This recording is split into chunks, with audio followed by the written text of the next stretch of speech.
Olá, seja bem-vindos a essa série de aulas sobre estatística. Então, roda a vinheta.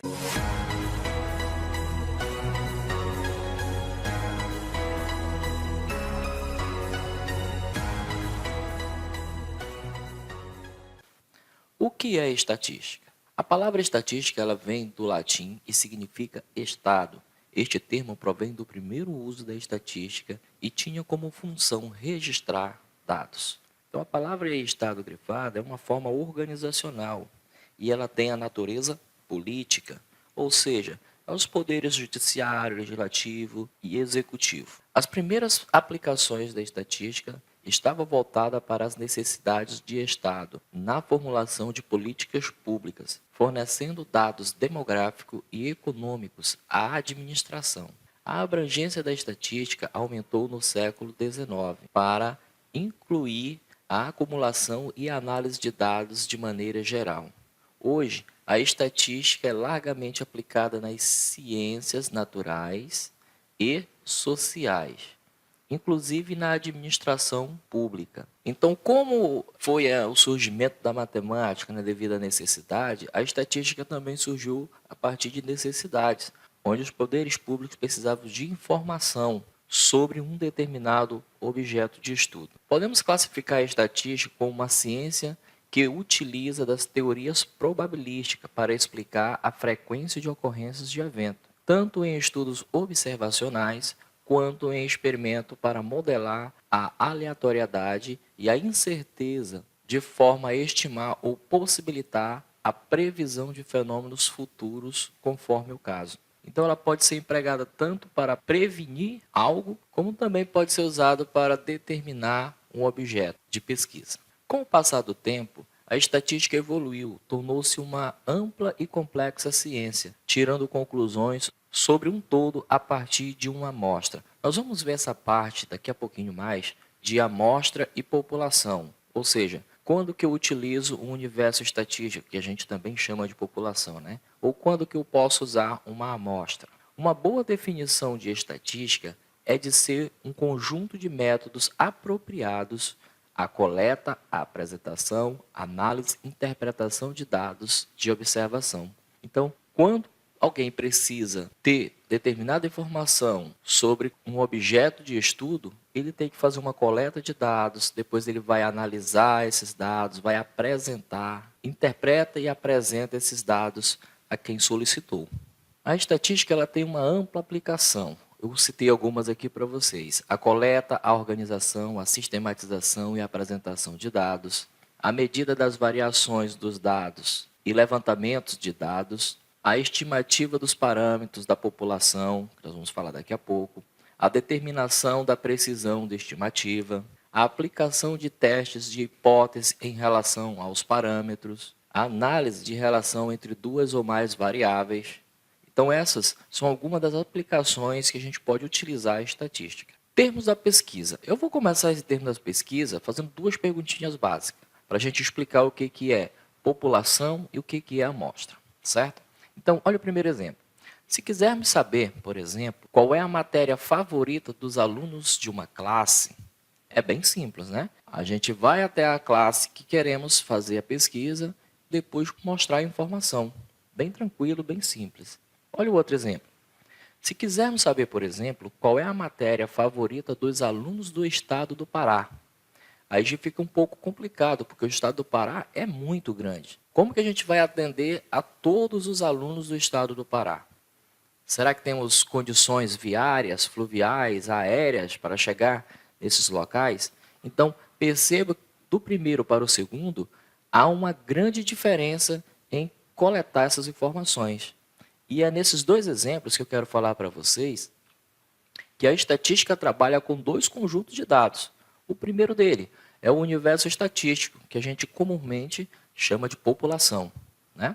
E o outro é a amostra. Então, qual é a aplicabilidade de amostra e de população nos dois exemplos que eu citei? Aqui no gráfico eu coloquei população. Se quisermos saber, por exemplo, qual é a matéria favorita dos alunos desta turma. Então, nesse caso, quando eu entro em uma sala para fazer uma pesquisa, eu consigo fazer com toda aquela população que foi determinada daquela classe. todos que estão ali presentes, é possível fazer a pesquisa.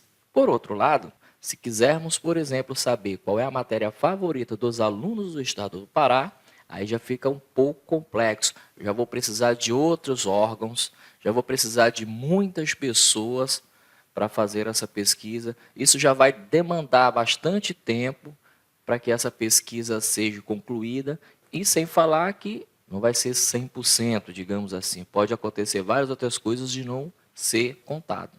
Nesse caso, nós iremos usar uma amostragem, pelo grau de complexidade que é de fazer a pesquisa como população.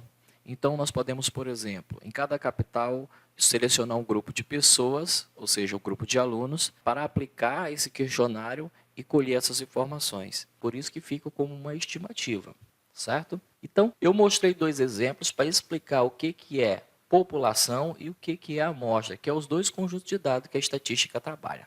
A estatística ela pode se dividir em 3 áreas. A primeira delas é a estatística descritiva.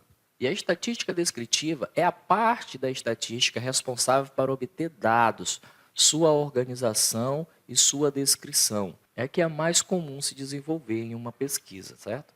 A estatística inferencial é a parte da estatística que estuda a incerteza associada a fenômenos aleatórios. E a estatística probabilística é a parte da estatística que obtém as informações de interesse do estudo. Então, são essas 3 partes aí na qual a estatística se divide. Vamos falar agora de variáveis estatísticas. As variáveis nos estudos estatísticos são os valores que assumem determinadas características dentro de uma pesquisa e podem ser classificadas como quantitativas ou qualitativas. Nós vamos estudar detalhadamente cada uma delas. Essas variáveis são aplicadas nas pesquisas do IBGE, por exemplo. Quando chega o recenseador em sua casa fazendo o censo, ele faz diversas perguntas referente à tua família. Por exemplo, ele pergunta quantas pessoas moram nessa casa, quantas pessoas são do sexo masculino, do sexo feminino, qual a faixa etária de idade, né? Quantas pessoas trabalham, qual é a renda dessa família, quantas estudam, se a casa é própria, enfim. Várias perguntas que ele faz em um único questionário referente à tua família. E nesse caso são usadas diversas variáveis, tanto quantitativas quanto qualitativas.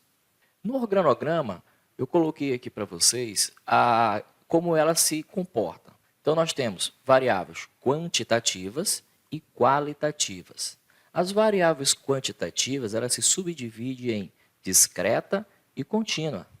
Já as variáveis qualitativas se subdividem em ordinal e nominal. Agora, eu vou especificar cada uma delas para vocês. Vamos lá. Variáveis quantitativas estão relacionadas a um valor numérico. Como exemplo, a altura de uma pessoa, o número de espécies de animais de um ambiente, é denominada de variáveis quantitativas. Estas variáveis podem ser classificadas em discreta e contínua. As variáveis quantitativas discreta acontecem quando podem ser relacionadas a situações limitadas. Por exemplo, número de revistas vendidas, quantidade de consultas médicas, número de filhos de um casal. Então, perceba que as quantitativas discretas, ela dá um valor exato. Por exemplo, eu não posso dizer que um casal tem 2,5 filhos. Ela remete a um valor exato. Ou ele tem 2 filhos, ou eles têm 3 filhos. Eu não posso dizer que eu fiz 2 consultas e meia. No meu prontuário, eu só vou colocar 2 consultas ou 3 consultas. Então, a variável quantitativa discreta ela remete a um valor exato. As variáveis quantitativas contínuas acontecem quando assume valores dados em um intervalo real. Por exemplo, a massa de uma pessoa é exemplo de uma variável quantitativa contínua, pois ela pode assumir como valor 72, 72,5. Então, as variáveis quantitativas contínuas é como se fosse uma medida. A medida ela pode ter variações, né? Levando esse exemplo da massa da pessoa. Quando uma pessoa acorda, ela tem uma determinada massa. A partir do momento que ela faz o seu desjejum ou que ela almoça e vai fazer o peso da sua massa de novo, o que acontece? Vai sofrer uma variação. Então, nesse caso, nós chamamos de variáveis quantitativas contínuas, aquela que pode sofrer oscilações, né? Então, está mais relacionadas a medidas, né? Então, a quantitativa discreta vai dar um valor exato, né? E a quantitativa contínua pode sofrer variações, mais ou menos desse estilo, para entender direitinho. As variáveis qualitativas, por sua vez, podem ser classificadas em variáveis qualitativas ordinais, quando se refere a uma categoria que, mesmo não sendo numérica, pode ser ordenada. Olha só, quando se refere a uma categoria que, mesmo não sendo numérica, pode ser ordenada. Olha o exemplo, o nível de desenvolvimento de um país. O nível de desenvolvimento de um país, pessoal, pode ser médio, alto e baixo. Então, o que é que remete isso? A uma ordem. Embora não tenha valor numérico, se remete, nós temos o entendimento de ordinal, né? De uma ordem. Variáveis qualitativas nominais. Quando não é numérico e tampouco há uma ordem subjetiva nominal, são chamadas as qualitativas nominais. A cor de um automóvel vendido, por exemplo, o esporte predileto de uma pessoa, esses dois exemplos são de variáveis qualitativas nominais, certo? Temos aqui um exemplo de questionário aplicado a um certo grupo de pessoas. Nesse questionário, nós temos a idade, que é dada em anos, o sexo, se é masculino ou feminino, estado civil, se é solteiro, casado, divorciado, separado ou viúvo, grau de instrução, fundamental, médio, superior, classe social, baixa, média, alta, número de filhos, massa, dada em quilograma, altura, dada em centímetro. Então, perceba que esse questionário, nós temos diversas variáveis nele. Qual é o objetivo desse questionário, então, agora, para o nosso estudo? Nós vamos fazer a classificação dessas variáveis. Vamos lá? Então, pare um pouquinho o vídeo e olhem e diga quais são as variáveis discretas.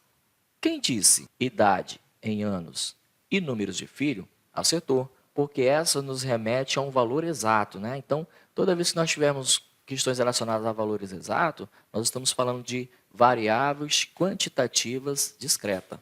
Agora, pause de novo o vídeo e veja as variáveis quantitativas contínuas. Quem anotou massa em quilograma e altura em centímetros, acertou. Nós demos dois exemplos agora há pouco, quando estávamos falando dessas variáveis, né? Então, bem tranquilo essa. Elas oscilam, digamos assim, né? Da ideia de medida, né? Pause de novo o vídeo e tente achar as qualitativas ordinal. Quem falou grau de instrução e classe social, também acertou. Nós entendemos que grau tem uma certa numeração, né? Primeiro grau, segundo grau, terceiro grau. Só que esse grau aqui não está relacionado a sentido numérico. Por isso, ela é uma variável qualitativa ordinal. Grau de instrução, fundamental, médio, superior, né? Classe social. Quando a gente fala de classe, também nos remete a uma ordem, né? Por exemplo, primeira classe, segunda classe. Nesse caso aqui, não está remetindo a nenhuma ordem numérica, mas sim a um nome, digamos assim. Então, classe média, classe alta, classe baixa. Por isso que são variáveis qualitativas ordinárias. E a nossa última variável, que é a qualitativa nominal. Bom, essa ficou mais fácil, né? É o sexo e o estado civil. Muito bem, nessa aula nós vimos um conceito básico sobre estatística. Nós vimos uma introdução sobre estatística, nós vimos como ela surgiu, nós vimos também os tipos de variáveis e como essas variáveis são aplicadas, certo? Na próxima aula, nós vamos falar sobre distribuição de frequências. Não esqueça de deixar o seu like. Até a próxima!